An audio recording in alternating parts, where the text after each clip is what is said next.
Yo, what up? Mouthwashing is a psychological horror game that came out near the end of 2024. The game uses a non-linear narrative, so the events of the game happen out of chronological order. If you really want to experience the full story of the game, I'd recommend you play it for yourself. Otherwise, we'll be undoing all the hard work the story writers put into the script and bringing the game back into chronological order. There's a lot of psychological hallucinations happening throughout the game, but we'll be skipping those and just focusing on the events of the story. And the game gets into some rather heavy topics, so if you'd rather not, then I'd leave the video now. Okay, let's get into it.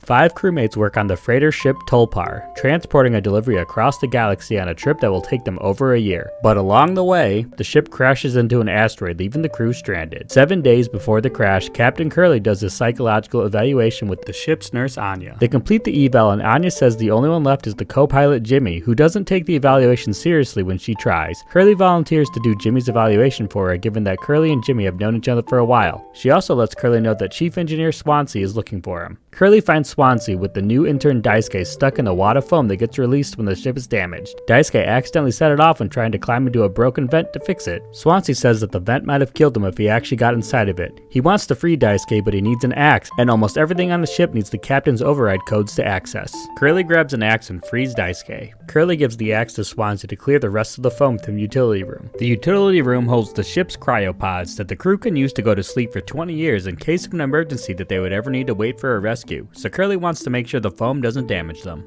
Curly performs Jimmy's psych evaluation. Afterwards, Curly asks Jimmy how he's feeling about his new job, and Jimmy says that he enjoys the feeling of control but feels that Curly gets all the praise as captain. Curly says that he's been wondering if he's truly happy with his career despite his success and wonders if he should be pursuing something else. The two are interrupted by an incoming message from their employer, Pony Express.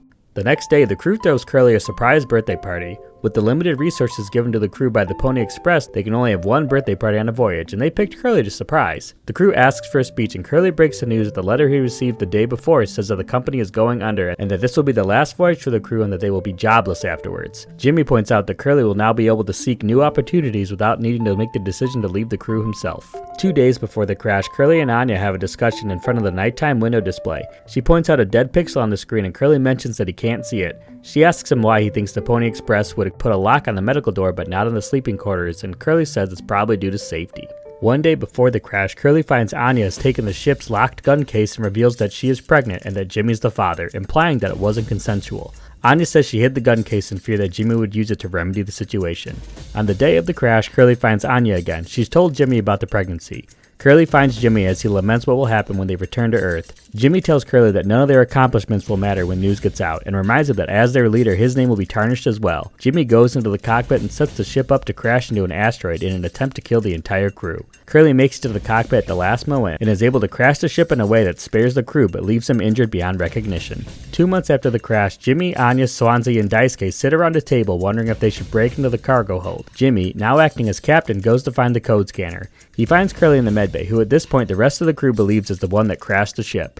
Anya asks Jimmy to give Curly his painkillers, and Jimmy berates her for being unable to do so, but he says he'll take care of it. Swansea's outside the utility room door, refusing to allow anybody into the room since it's filled with foam, and removing the foam incorrectly might expose them to the vacuum of space. Jimmy finds the captain's code scanner and opens the cargo door. The crew goes inside to discover that they've been transporting mouthwash. Swansea decides to break his years of sobriety and drinks the mouthwash to try to get drunk. 3 months after the crash, Jimmy is woken up by Curly's pain noises. Jimmy goes to check with Anya to see if he's had his painkillers. He finds her in the cockpit talking with Swansea and agreeing about something. They stop talking when they notice Jimmy, and Anya says that she'll give Curly his pain medicine, but Jimmy says that he'll take care of it. Jimmy laments that he's now in charge due to Curly's injuries, and Jimmy gives Curly his painkillers and then beats him. 4 months after the crash, Jimmy finds Daisuke lying on the ground drunk on the mouthwash. Daisuke says that his mother found him this internship and that he was a slacker with no real prospects and that he was always screwing up.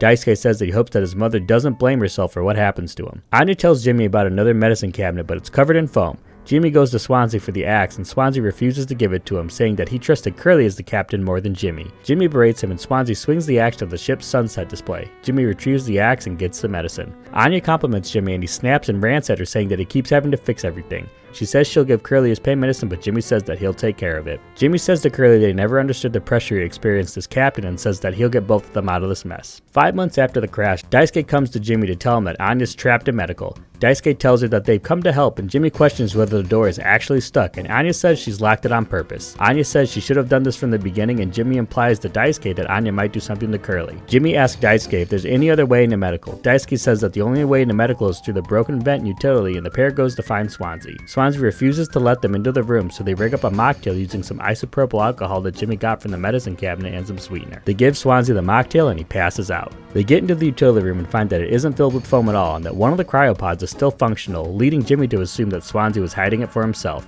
Daisuke is worried about entering the vent, but Jimmy tells him that Swansea will be proud of him and that everyone is counting on him. Daisuke is grievously wounded in the vent and makes it to Anya in medical and finds that she's overdosed on pills and is dead. Now awake, Swansea, despite expressing so much annoyance with Daisuke throughout the trip, had come to care for Daisuke. Knowing his wounds to be fatal, he kills Daisuke with the axe to ease his suffering. Jimmy goes into the medical bay and finds where Anya hid the gun earlier and is then attacked by an angry Swansea. Jimmy manages to gain the upper hand and ties Swansea to a chair. He condemns Jimmy's selfishness and implies that he was saving the cryopod for Daisuke. Jimmy shoots and kills Swansea. Jimmy's sanity is rapidly declining. He gathers the crew's corpses and holds a mock birthday party with Curly, where he proceeds to cut off part of his leg and force feed it to Curly. Jimmy comes to the conclusion that he can redeem himself if he ensures Curly's survival and puts him into the cryopod before shooting himself with the gun. Curly goes to sleep for 20 years and his fate is otherwise unknown. So yeah, that's Mouthwashing. If you made it to the end of the video, feel free to leave a like or a comment. I've also started streaming on Twitch, which I hope to do regularly, so if that's your speed, stop on by. Yeah, okay. Bye!